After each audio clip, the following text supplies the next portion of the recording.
Guys, network yatishungurudza guys. Network yatishungurudza but andingakwanise kuenda ndisina kupai zvinoshamisa zviri pano. Zvekupedzisira zvezuva ranhasi. Network yatishungurudza guys. Right, chitegai vamwe ndakuda kupinda pane the juiciest part. Iyi yapera iyi yamaima orange yapera. Saka zvatakuita ndezvekuti tichataura nevari kuseri vobata vanhu timu rinoindako. Ronoona then tozodzoka nefeedback kwamuri. Toona kuti tingavabatsira sei, tingavabvisa sei pavari. Tovaisawo pari nani kana mukuku uri naniwo netoilet. Anomaona. Then we start from there. Toona tingavabatsira sei. Anditika. But andingaendi ndisina kupai the juice randinaro, the gist, the juice right. So guys, chingotegai vamwe. Zviri kuda zvino apa tapedza program yechi tafumura shurugwi anditika tine mwana yemwana isati yapera iri pending anditika takupinda pane zvinoshamisa anditika takupinda zvinoshamisa hatidi kuzoita zvinoshamisa nezvinotyisa nezvinodipa because hatidi kuba ma content evamwe plus hatidi kuba nemazita evamwe hatisimba hatidi kuba mazita evamwe munhu anenge atanga une slogan yake nezita rake ngaite zvezita rake and tangoiti zvinoshamisa tangoiti zvinoshamisa anditika because zvinoshamisa ende zvichakushamisai saka dedzai vamwe muti tadzoka tiri chii pamwe because ndinoda kuda kuinda baba vakagara voga musitting room ndakuda kuti ndimbonogara navo imomo musitting room tichitaura nyaya saka dedzai vamwe guys dedzai vamwe itai fast hanzi tinokuchingamidzai mukoma Kelvin. Thank you hanzvadzi Kelvin. Top fan itori top fan yepano right. So dedzai vamwe guys, dedzai yakujuicy uyai kuna juicy michenyu kunyarara chete morinzi pajuicy iri makanyara indapiwa kuti ndiplay pano, indapiwa kuti ndikudzei and in fact handisiri ndikukudzai ndinongokuplay right ndapiwa anditika because inyaya yakambobatwa pano anditi inyaya yakambobatwa pano iupdate actually iupdate inyaya yakamboya pano anditi maona inyaya yakambobatwa panapa saka ini ndatumirwa anditika ndikanzi ndiplay pamadhayari sefeedback anditi saka richiri play yakudaro rine roshungurudza actually roshungurudza network nhasi yatitambudza patonera yatitambudza saka guys ini ndati nyaya iyi haina kupera yamai ava iri pending kuchaenda vanhu vachaenda ikoko yesilili kankosi happy new year kampofu happy new year vaenda vanhu kunoongorora ipapo ichazodzoka chikudzai kuti zviri kufamba sei handiti saka chitegai vamwe venyu guys sada player chi zviri panapa imi mongonyara guys ndokumbirawo chinhu one please ndokumbirawo chinhu one no names right no names there's a reason ndichakudzai no names imi kana manzwa comment section kana manzwa zvamanzwa panapa no names please there's a reason please there's a reason hatisi kuda kuisa live dzevanhu panjodzi handi muri kunzwa saka no names kana manzwa zvamanzwa munongonzwa handika muzotaura kuma inbox kwenyu musataure mucomment musanyore mucomment section mazita handitika musanyore zita revanhu mazita evanhu mucomment section please ndipromisewo kuti hamunyori mucomment section please because mukangotanga kunyora kuti ningi muri kuisa vanhu panjodzi muri kuisa vanhu panjodzi mukangotanga kunyora mazita rekuti ndinhingi uyo muri kutomisa panjodzi yekuti mangwana munozozvidemba no names you might know kuti ndiani ataura umu voice note munogona kuziva vazhinji venyu kuti ndinhingi ataura handitika but don't repeat it in the comment section musarepeat mucomment section please I'm begging you please I'm begging you Precious Valicious happy new year right chirega ndikuplayirei sezvamunoziva handichidi kutaura zvakawanda. This was sent to me kuti mimuteerere right chiteererai no muri seiko kunokuri right zvako nyaya dzacho hadzisi kunyatsofamba zvakanaka hatiyaziva kuti tiri kuita sei uyu kubuda kwakaita things haana kupuwa bill chaizvo zviri open zvinozikanwa zviri pamutemo. Akabuda nebag door, anga anyimwa bail musi wa23 watakaenda kukoti kwaMutoko. Bhaanzi remand in custody. Ndobhaanzi anozodzoka mukoti for hearing musi wa6 January. Saka isusu tatakangomirawo isusu as family neroya redu riya nevanhu vese family tichimirira kuti izvoni tichanonzwa hearing yake musi wa6 January. Kwakuzongonzwa news dzinoshoka kuti akabuda ari kunze, and takatozonzwa neamerican embassy ichitovhudzawo maCID Murewa kuti bheo rapuhwa thanks riri genuine here, riri right here, nekuti hatina kuriona panews kana papi asi munhu abuda. MaCID vakuzomhanya kuti vaone kwaMutoko kuti munhu achirimo here, kwakutozona zvishuwa munhu aita sei, munhu abuda. Saka vanhu vari kutotaura zvishuwa kuti munhu apuhwa bheo. Right. Then kuCID Murewa, mukuru wemaCID kuMurewa ari kutibatsira wacho akabva apromotwa kuitwa DCI. Apa abva akupuhwa transfer, ari kutransferwa kunzi abve apa asati apedza kuita mainvestigations enyaya iyi. Ndiye ari kuita mainvestigations enyaya yacho, nyaya yacho asati yapera kuinvestigatwa, iyo promotwa bvanzi ichibva ipapo. Zvimwe imwe challengewo yatakushaya kuti kuchii chiri kumboitika, nyaya dzedu dziri kumbofamba sei. 3 pana prophet Michael Selo wakabuda vachitaura negirikini prophecy yedu, vanga vachitibatsira nemaprayers, vachitibatsirawo kuti pamwe tingaone musoro wemwana wedu kwavanga vari kutaura iko kuti zvimwe zvingabude pachena zvingaite sei.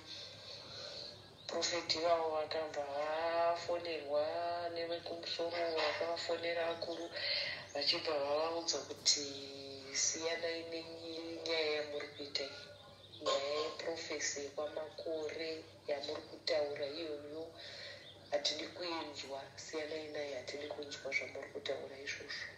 Saka profeti vaibva takavafonera kuti tichiti profeti zvamira sei, tiri kuita sei. Profeti vakati inini ndo zvandaita sei, ndo zvandaunzwa, saka ina ichakwanisa kuita sei kuenderera mberi. Nyika yedu munongoiziva, ndinopedzisira ndatozosangana nedambudziko rakadarika iroro.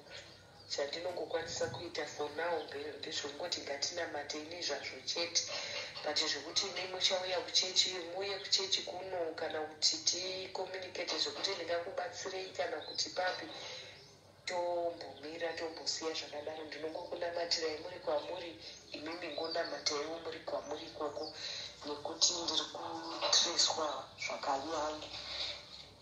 Saka nyaya dzacho hadzisi kufamba zvekuti tingati tingawane justice chaiyo ichiuya, justice yemwana chaiyo ichiuya ipapapa.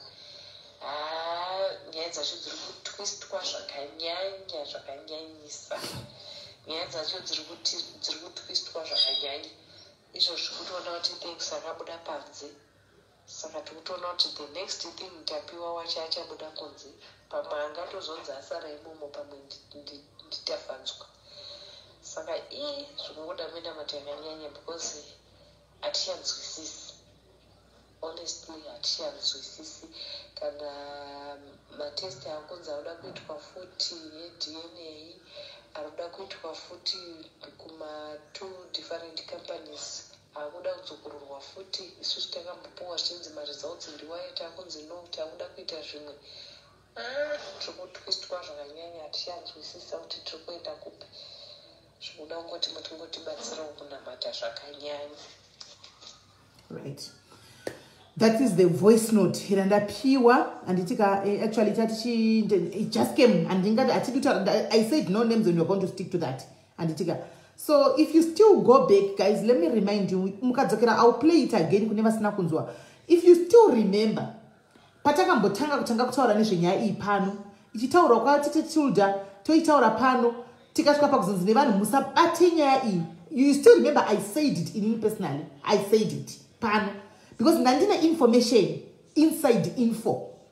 anditi maona ndikasvara pano ndikati inyaya iyi ine vanhu ndirimemba ndakakudzai ndikati achapiwa bail vanhu mukati Sis Melly vanonyepa bail yei mufambisana false information. I kept quiet ndikanyarara handiti ndikasvika pakutora iti andichatauri nezvenyaya iyi ndakutosiyana nazvo zvachose because ndaipiwa inside info ndoyandokuudzai ndotaura panapa ndaitopiwa chinzi imimi taurai handimboona please make noise kuti paite justice tichitokumbirwa ido yandotaura panapa moti musaitaure nyaya iri gaibatwe nani natite Tilda. So kune mamwe maparts now ekuti tite Tilda cannot even come and say it handimboona because she's on the ground handiti vari paground kune zvinhu zvokuti havakwanise kutoti vaende that area that route antimaona ndikakuudzai ndichitaura pano kuti nyaya iyi ine vanhu vari involved vakuru mukazvitora zvimukati hatichadi musaibate nyaya musa we had a lot ndikasvika pakuti the best way let me step aside ndongofollowawo tichingoonawo tiri kumateresi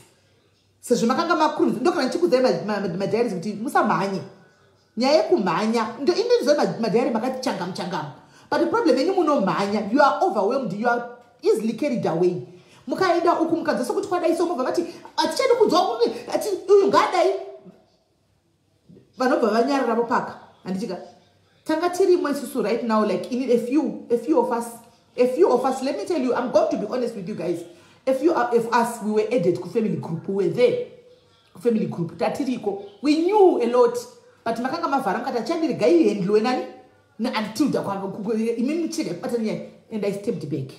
I even told them that you know what I'm stepping back.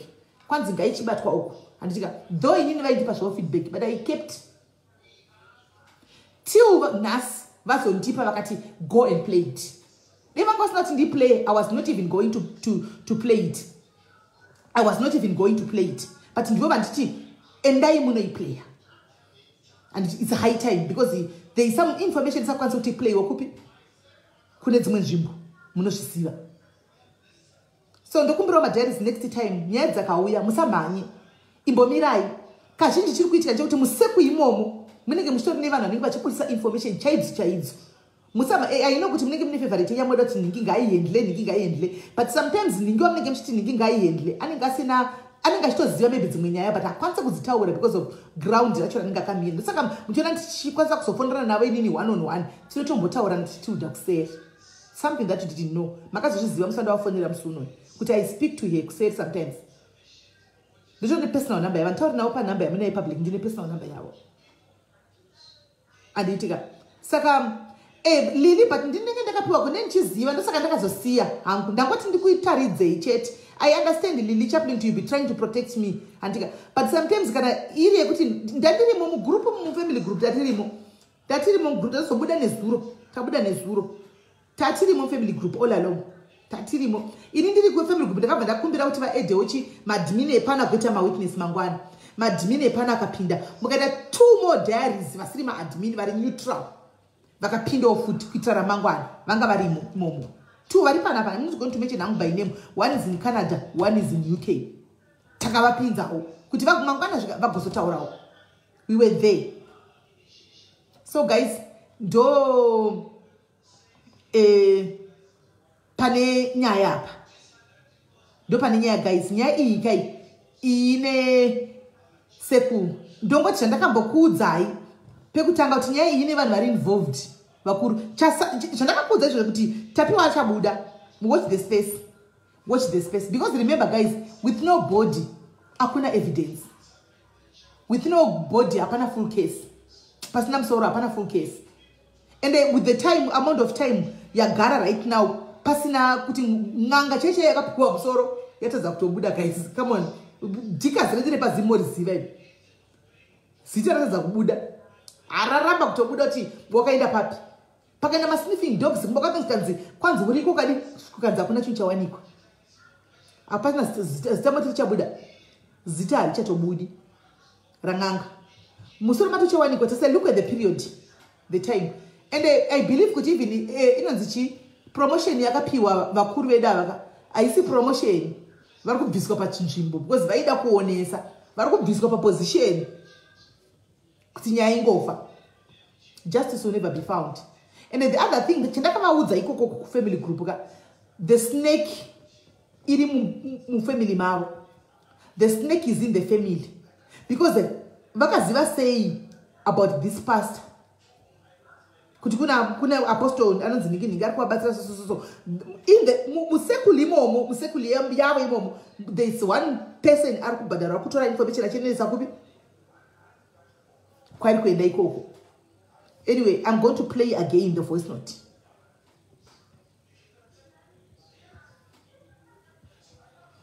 Kuti munzwisise. Hanzi chikuone mimi wangu yakundisturb. What is this?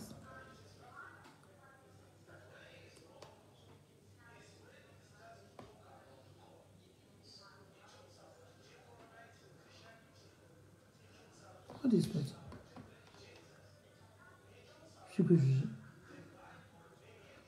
Ah, right, so get in the head. Ndiripa live, we up live, ndiripa live, we up live. Ndazviona zvawatimira sandisikuzuisa kuti zvi, we up live. Right. Get it zokere kunyaya yedu. Did play voice note zvakare muyatsonzwisisa kuna sinanzwisisa.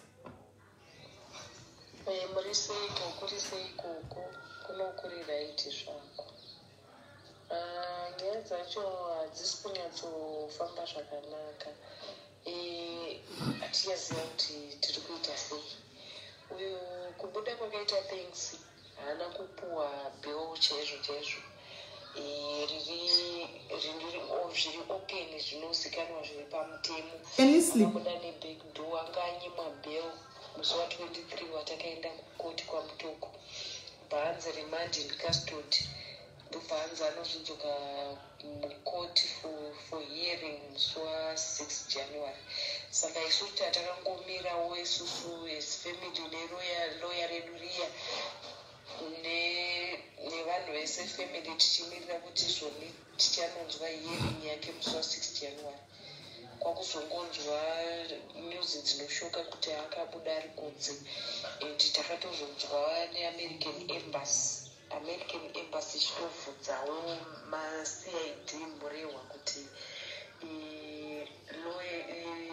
bill rapuwa thanks riri genuine riri right here nekuti hatina kuriona panews kana papi asi munhu amuna. MaCID vakuzomhanya kuti vaone kwaMutoko kuti munhu achirimo here, kwakutozona zvishuwa munhu aita sei munhu abuda. Saka vanhu vari kutotaura zvishuwa kuti munhu apuwa bill. Right. Then kuCID Murewa, mukuru wemaCID kuMurewa ari kutibatsira wacho akabva apromotwa kuitwa DCI. Any list kupuwa transfer, ari kutransferwa kunze apa asati apedza kuita manifestigations enyaya iyi. Ndiye ari kuita manifestigations enyaya yacho. Nyaya yacho asati yapera kuinvestigatwa iyo promotwa bvanzi ichibva ipapo. Zvimwe imwe challengewo yatakushiya kuti chii chiri kumboitika, nyaya dzedu dziri kumbofamba sei. 3 pana prophet Michael Selo wakabuda vachitaura nekerikini prophecy yedu wanga vachitibatsira nemaprayers vachitibatsirawo kuti pamwe tingaone musoro wemwana wedu kwavanga vari kutaura iko kuti zvimwe zvingabude pachena zvingaite sei. Profeti vavo vakabva vafonerwa nevekumusoro, vakavafonera vakuru vachibva vavaudza kuti siyanai nenyaya yamuri kuita iyi, nyaya yeprofesi yekwamakore yamuri kutaura iyoyo hatidi kuinzwa, siyanai naye, hatidi kunzwa zvamuri kutaura izvozvo. Saka profeti vaibva takavafonera kuti tichiti profeti zvamira sei, tiri kuita sei. Profeti vakati inini ndo zvandaita sei, ndo zvandaunzwa. Saka ina haichakwanisa kuita sei kuenderera mberi. Nyika yedu munongoiziva. Ndinopedzisira ndatozosangana nedambudziko rakadarika iroro. Chandinongokwanisa kuita for now ndezvongoti ngatinamatei nezvazvo chete. But zvokuti nemuchauya kuchechi, muuye kuchechi kuno kana kuti tikomunicate zvokuti ndingakubatsirei kana kuti papi, tombomira tombosiya zvakadaro. Ndinongokunamatirai muri kwamuri, imimi ngonamataiwo muri kwamuri ikoko, nekuti ndiri kutreswa zvakanyanya. Saka nyaya dzacho hadzisi kufamba zvekuti tingati tingawane justice chaiyo ichiuya, justice yemwana chaiyo ichiuya ipapapa. Nyaya dzacho dziri kutwistwa zvakanyanyisa. Nyaya dzacho dziri kutwistwa zvakanyanya. Izvo zvikutoona kuti thanks akabuda panze. Saka tikutoona kuti the next thing tapiwa wacho achabuda kunze. Pamwe angatozonzi asara imomo, pamwe nditafanzwa. Saka zvinongoda menda mati yakanyanya because hatichanzwisisi. Honestly, hatichanzwisisi. Kana matest akunzi anoda kuitwa futi eDNA, anoda kuitwa futi kuma 2 different companies, akuda kudzokororwa futi. Isusu takambopuwa zvinzi maresults ndiwaita, akunzi no, takuda kuita zvimwe. Zvekutwistwa zvakanyanya, hatichanzwisisa kuti tiri kuenda kupi. Zvinoda kungoti mutingotibatsirawo kunamata zvakanyanya. So that is kune vangu vasina kunzwa voice note, ndo voice note riripo. Ndo voice note riripo iro. So guys, yeah. Inda kuplay right voice note. Ndantokumbirwa kunzi ndiri play. Ndari player. Mukazo wao uchidza ndichaonekwi. Mukazo wao uchidza ndichaonekwi. Mungodiwo. Mungo keta kuti chi. Mungo uchibandarwa magaro. Mugara buda awe kuti aiwa paya life andivhisi guys, life ndotosiya iripo pano kuitira mangwana muzoita noise kana ndichinda ndatisapika anditika but ndizvozvo anditika. Saka there we are guys, ndo pazviri. The burial yemwana was supposed to have been done was supposed to be there musi 19 anditi, but ndikuswera nezuro kwakanzi body haichakwanisa kuvigwa. Kune mamwe 2 matests kwatorongwa zvese, tatiri mwese mugroup kwatorongwa zvose zvose zvaka zvatonyatsorongwa handitika. Mva kwangu ya message zvikanzi mwana anzi kuri kudiwa 2 more tests dzikuda kuti tiitwe. Saka hazvichaiti zveburial. Vanhu vakabva vangopera simba kuti kujungu pera simba chaiko. 2 more test irero pamwe richabuda result yacho rizobuda 2 months kana 3 months hapana. Saka hapana chaziva right now, hapana tomboziva kuti chii chichaitika kana zvichafamba sei. Vanhu vakabva vangopera power nazvo. Vanhu vakabva vangopera power nazvo vanhu. Because vanga vatoti zvese everything had been organized. And tichitoti hazviri kutoitwa ave ma-dying minutes. Papangouya kunzi kwai kune matest vamwe anoda kuitwa. Takabva tangopera zvakadaro. Ndobva tatongoti tichagogarirei mugroup. Kuchina zveburial because tatapinzigwa kuti tizive zvekuitika mufamily. Takabva tatongoti chirega tichibuda hedu. Muzotiudza henyu kana kwave nenew date. Iko zvinhu hazvichazivikanwa kuti zviri kuenda nekupi chibva nekupi. Anditika saka ndo nyaya ndandati ndiuye ndikupei uzive, because ndatokumbirwa nefamily kuti ndiuye pano ndikuplayerei. Ini kana vachinge vangonditi ndai munoplaya chavanenge vangoti pai ndongoya pano ndongoplaya, ndotounderstanda kuti as much as ine munhu ari kunyatsoihandla chaichaiye handika, but pane paanogumira kuti akwanise kutaura zvimwe zvinhu nekuplaya zvimwe zvinhu. Pane paanogumira. Tichiri kuvadawo handiti, tichiri kuda kuenjoya mashows ava handitika. Saka we try and protect her as well.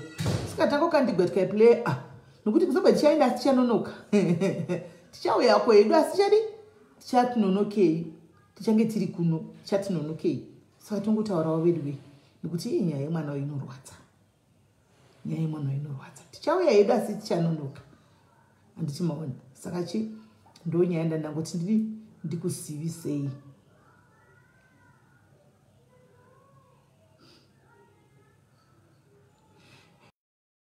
Tenga hatichatauri zvokumasure zvakatopera. Isusu takurambe tichiri stuck in the past zvakatopfuura.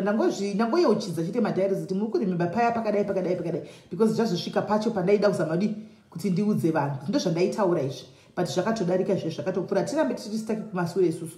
Zvatopera handitika zvatopera. So the next thing dzimwe nyaya ndotovapawo dzimwe handiti kuda kuti kune nyaya yauya yakadai ikoko kwamene fambai nayo.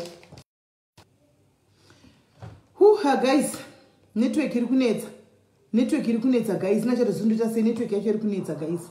Network iri kunetsa. Ndandiri kuda kunza antiselina apa kuti vakupei amene zvichabudirira here. Vakupei inonzi 30 vaifanirwa kunge vakaiunza musi 31 ripoti ishi. But vakatadza kuunza musi wa31 ripoti yedu yepano pamadiaries. Let's hope kuti inoita because network yacho yandikuona ini. Yandikuona. Network yanetsa guys.